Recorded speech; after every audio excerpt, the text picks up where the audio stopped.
అదే మీ చెల్లి కాబట్టి మీకు వినపడ్డది, లక్కీ కాబట్టి వినపడలేదు. పక్కనే ఉంది దూరం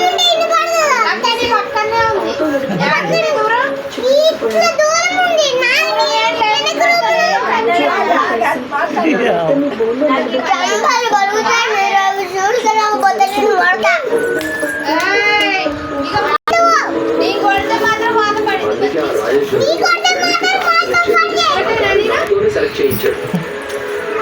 మొన్న పండిపోయినప్పుడు రానంటుంది మీ చెల్లి, నిన్ను చూసే భయపడ్డది.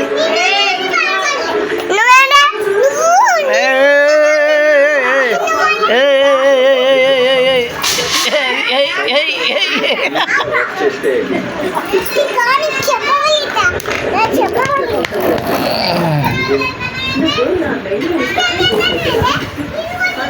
అమ్మో ఎంత గయ్యాలి అన్నీ.